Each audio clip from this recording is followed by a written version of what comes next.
ನಮಸ್ತೆ ರೀ. ನನ್ನ ಮದುವೆಯಾಗಿ 2 ವರ್ಷ ಆಯಿತು. ಆ ಮಗು ಫಸ್ಟಿಂತ ಹೆಲ್ತ್ ಇಶ್ಯೂ ಇತ್ತು. ನನ್ನ ಕಡೆ ಬಂದಾಗಿಂತ ಹಿಡಿದು ಹಿಂಗೆ ಕೈ ಶೇಕ್ ಆಗ್ತಿತ್ತು. ಬಂದಾಗಿಂತ ತೋರಿಸ್ಕೊತಿದ್ದೀನಿ. ಆಮೇಲೆ ಹಾಸ್ಪಿಟಲ್ ಪ್ರತಿಯೊಂದು ಏನು ತೋರಿಸಿ ನನ್ನ ಕಡೆ ಪ್ರೂಫ್ ಇದಾವೆ ನನ್ನ ಕಡೆ ತೋರಿಸಿದ್ದು. ಆಮೇಲೆ ಮಗುಗೇನಾಯಿತು, ಜಟ್ಕಾ ಪೀಡ್ಸ್ ಬರ್ತಿತ್ತು ನನ್ನ ಕಡೆ, ಅದು ಕೂಡ ಇದಾವೆ. ಡಾಕ್ಟ್ರು ಇದಾವೆ. ಡಾಕ್ಟ್ರು ಏನಂದ್ರು, ಅದು ಜಟ್ಕಾ ಬರ್ತಿತ್ತು, ಪೀಡ್ಸ್ ಬರ್ತದೆ ನಮ್ಗೆ ಗೊತ್ತಾಗಬೇಕಲ್ಲ, ಅದನ್ನ ವಿಡಿಯೋ ಮಾಡಿ ತೋರಿಸ್ರಿ. ಅದು ಕೂಡ ಇದೆ ನನ್ನ ಕಡೆ. ನಿನ್ನೆ ಏನೈತಿ, ಸಂಡಾಸ ವಾಂತಿ ಆಗ್ತಿತ್ತು.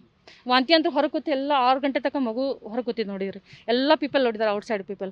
ನಾನಂತರೂ ಅದು ಸ್ವಂತ ನನ್ನ ಮಗು ಥರ ನೋಡ್ಕೊಂಡಿದ್ದೀನಿ. ಹಂಗಿತ್ತಂದ್ರೆ ನಾನು ಅವತ್ತೇ ಬೇಡ ಅಂತ, ನನ್ನ ಮಗುನ ಸಾಕಲ್ಲ ಅಂದ್ರೆ ಅವತ್ತೇ ಬೇಡ ಅಂತ ಹೇಳ್ಬಿಡ್ತೀನಿ. ನನಗೆ ಒಳ್ಳೆ ಅಂದ್ರೆ ಯಾರೂ ಫೋರ್ಸಿಬಲ್ ಮಾಡ್ತಿರ್ಲಿಲ್ಲ. ಬೇಡಪ್ಪ, ನಿನ್ನ ಮಗುಲ್ಲ ನಂದು ಮಗು, ನಾ ಸಾಕ್ತೀನಿ, ಇನ್ನೂರ್ಗೂ ಜೋಪಾನ ಮಾಡ್ಕೊಂತೀನಿ.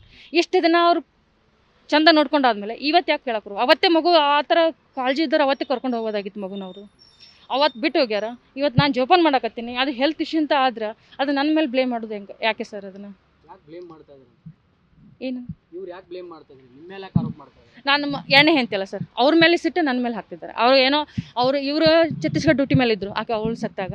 ಆಮೇಲೆ ಇವರಿಬ್ಬರು, ನಾನು ಎಲ್ಲಾದರೂ ಪ್ರತಿಯೊಂದು ನಾ ಎಲ್ಲಿ ಯಾರ ಮುಂದೆ ಮುಚ್ಚಿಟ್ಟಿಲ್ಲ. ಇದು ಎಣ್ಣೆ ಮಗು, ನಾನು ಎಣ್ಣೆ ಹೆಂಡ್ತಿ, ಇವರೆಲ್ಲ ನಮ್ಮ ಅತ್ತೆ ಅದು ಕೇಸ್ ಇದೆ. ನಾನು ಎಲ್ಲೇ ಮನೆ ಓನರ್ ಹತ್ರ ಇದ್ರೂ ಇದೇ ಹೇಳಿದ್ದೀನಿ, ನಾನು ಈ ಥರ ಇತ್ತು ಅಂತ ಹೇಳಿದ್ದೀನಿ. ಎಲ್ಲರಿಗೂ ಗೊತ್ತು. ಆ ಓನರ್ ಅವರು ಎಸ್ ಐ ದೇವಮನೆ ಸರ್, ಅವರು ಕೂಡ ತೊಗೊಂಡು ಮಗುನ ತೊಗೊಂಡು ಹಾಸ್ಪಿಟ್ಲ್ ಅವರು ನಾವು ಕೂಡ ಹೋಗಿದ್ವಿ. ನಾವು ಒಬ್ಬಳೇ ಅಂತೂ ಹೋಗಿಲ್ಲ, ಅವ್ರ ಜೀವಂತ ಇತ್ತು.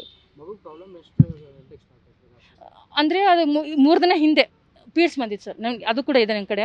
ಬಿದ್ದು ಒದ್ದಾಡಿತ್ತು ಹಿಂಗೆ. ಪೀಡ್ಸ್ ಬಂದರೆ ನಿಮ್ಗೆ ಗೊತ್ತಿದೆ, ಕೈಕಾಲು ತಲೆ ಹೊಡೆಯುತ್ತೆ, ಒಬ್ಬೊಬ್ಬರಿಗೆ ಏನೇನೋ ಆಗ್ತೈತೆ. ನಾನಂದೆ ಅದು ಅದೇನಂತಾರೆ, ಉಳ್ಳಾಗಡ್ಡೆ ಹಚ್ಚಿ ಸ್ವಲ್ಪ ಮುಖ ಎಲ್ಲ ಇದು ಮಾಡಿ ಕೈ ತಿಕ್ಕ ಆದಮೇಲೆ ಅಮ್ಮಮ್ಮಿ ಅಂತ ಎದ್ದೇಳು, ಸ್ವಲ್ಪ ನೀರು ಕುಡಿಸಿದೆ, ಆರಾಮಾಯಿತು. ಆಮೇಲೆ ಮತ್ತೆ ಸಂಡಾಸ ವಾಂತಿ ಕಾಮನ್ ಆಗಿತ್ತು, ಸ್ವಲ್ಪ ಬರ್ತಿತ್ತು. ಆಮೇಲೆ ತೋರಿಸ್ಕೊಳ್ಳೋಣ, ಔಷಧ ಹಾಕೋಣ, ಕಡಿಮೆ ಆಗ್ತಿತ್ತು. ಆಮೇಲೆ ನಿನ್ನೆ ಹಾಲಿಡೇ ರೀ, ಹಾಸ್ಪಿಟ್ಲ್ಗೆ ಹೋದೆ. ಎಲ್ಲ ಕಡೆ ಮಧ್ಯಾಹ್ನ ಹೊತ್ತು ಯಾವ ಹಾಸ್ಪಿಟ್ಲ್ ಇರಲಿಲ್ಲ. ಮೆಡಿಸಿನ್ ತೊಗೊಂಬಂದು ಹಾಕಿದ್ದಾರೆ. ಹಾಕಾದ್ಮೇಲೆ ಕಡಿಮೆ ಆಗಿತ್ತು. ಮತ್ತು ನೈಟ್ 11 ಗಂಟೆಗೆ ಏನಾಯಿತು, ಮಗುಗೇನಾಯಿತು, ಮಮ್ಮಿ ನೀರಂತ. ಎದ್ದ ತಕ್ಷಣ ಸ್ವಲ್ಪ ನೀರು ಕುಡಿಸಿದ್ದೀನಿ. ನಾನು ಅದು ಎಚ್ಚರ ಇದ್ದೀನಿ. ಬೇಕಾದ್ರೆ ನನ್ನ ಕಡೆ 4 ಗಂಟೆಗೆ ವಾಪಸ್ ವಾಂತಿ ಆಗತ್ತೆ. ಹೆಂಗೆ ವಾಂತಿ ಅದು ನನ್ನ ಕಡೆ ಇದೆ. ನನ್ನ ಗಂಡಗೆ ಏನಾಯ್ತು, ಅಪ್ಪಾಜಿ ಹಿಂಗೆ ಆಕತ್ತೈತಿ ಮಗುಗೆ, ಹೆಂಗೆ ಮಾಡಲಿ, ಯಾವ ಕಡೆ ಹಾಸ್ಪಿಟ್ಲಿಗೆ ಇಲ್ಲಿ. ಈಗ ರಾತ್ರಿ ಬೇಕಾದ್ರೆ ನೀವು CC ಕ್ಯಾಮ್ರಾ ಚೆಕ್ ಮಾಡ್ಬೋದು. ಅಲ್ಲಿ ನಾನು ತೊಗೊಂಡು ಅಡ್ಡಾಡಿದ್ದು, ನಾನು ಹಾಸ್ಪಿಟ್ಲಿಗೆ 3 ಗಂಟೆಗೆ ಅಡ್ಡಾಡಕತ್ತೀನಿ. ಏನು ಮಾಡಲಿ, ಎಲ್ಲಿ ಹೋಗಲಿ, ಯಾರನ್ನ ಒಬ್ಬಳೇ ಹೆಣ್ಮಕ್ಳು ಸರ್, ಅವರು ಅಲ್ಲಿ ಇರ್ತಾರೆ ಡ್ಯೂಟಿ ಮೇಲೆ, ನಾನು ಒಬ್ಬಳೇ. ಹಂಗಿತ್ತಂದರೆ ನಾನು ಒಯ್ತಾ ಇರಲಿಲ್ಲ, ಮನೇಲೇ ಇಟ್ಬಿಡ್ತಿದ್ದೆ. ಇಷ್ಟೆಲ್ಲ ನಾನು ಹಾಸ್ಪಿಟ್ಲಿಗೆ ಒಯ್ದು ಹಾಕೋದು ಏನು ಅವಶ್ಯಕತೆ ಇತ್ತು? ನನ್ನ ಕಡೆ ಬಂದಾಗಿಂತ ಸರ್, ಮೊದಲಿಂದ ನನಗೆ ಗೊತ್ತಿಲ್ಲ. ನನ್ನ ಕಡೆ ಏನು ಬತ್ತು ಅವಾಗಿಂತ ನಾನು ಕೇಳಕತ್ತಿ, ಯಾಕೆ ನಡಕ್ತಾವು? ಒಂದು ಐಸ್ ಕ್ರೀಮ್ ಕಡ್ಡಿ ನಿಮಗೆ ತೋರಿಸ್ತೀನಿ. ಅಜ್ಜ ಅಜ್ಜಿ ಗಮನಕ್ಕೆ ನಾನು ಹೇಳಿದ್ದೀನಿ ಸರ್, ಅವಾಗೇ ಹೇಳಿದ್ದೀನಿ, ಯಾಕೆ ನಡಕ್ತಿತ್ತು ಮಗುಗೆ? ಅವ್ರು ಅಂತಾರೆ, ಗೊತ್ತಿಲ್ಲ ನಮಗೆ, ಟ್ರೀಟ್ಮೆಂಟ್ ಕೊಡ್ಸಿಲ್ಲ. ನನಗೆ ಗೊತ್ತಿಲ್ಲ ಸರ್. ಅವ್ರ ಕಡೆ ಮಗುನೇ ಇಲ್ಲ. ಅದು ನಿಮ್ಮ ಕಡೆ ಬಂದ ನಂತರ ನೀವು ನಾ ಕೊಡ್ಸಿದ್ದೀನಿ ಸರ್. ನನ್ನ ಕಡೆ ಎಲ್ಲ ಪ್ರೂಫ್ ಇದಾವೆ, ಪ್ರೂಫ್ ಎಲ್ಲ ಅದಾವೆ, ಪ್ರತಿಯೊಂದು ಎಲ್ಲ ಪ್ರೂಫ್ ಇದಾವೆ ಸರ್ ನನ್ನ ಕಡೆ. ನಿಮ್ಮ ಮೇಲೆ ಆರೋಪ ಮಾಡ್ತಾರೆ, ಸುಳ್ಳು ಸರ್ ಇದು. ಹಂಗಿತ್ತಂದ್ರೆ ನನ್ನ ಮಗುನ ಸಾಕ್ತಾ ಇರಲಿಲ್ಲ. ನಾನು ಒಲ್ಲೆ ಅಂದ್ರೆ ಯಾರು ಪೋರ್ಸಿಬಲ್ ಮಾಡ್ತಾರೆ ಮಗುನ? ನನಗೆ ಆಗಲ್ಲ, ನಾನು ಹಡ್ದು ಮಗಲ್ಲ ಅದಲ್ಲ, ನಾನು ಒಲ್ಲೆಪ್ಪ. ನಾನು ನಿನ್ನ ಹೇಳ್ತೀನಿ, ನೀನು ಒಬ್ಬನೇ ಸಾಕಂದ್ರೆ ನಾ ಏನು ಮಾಡ್ತಿದ್ರು ಅವರು? ಒತ್ತಾಗಿ ಯಾರೂ ಮಾಡೋಕ್ಕಾಗಲ್ಲ.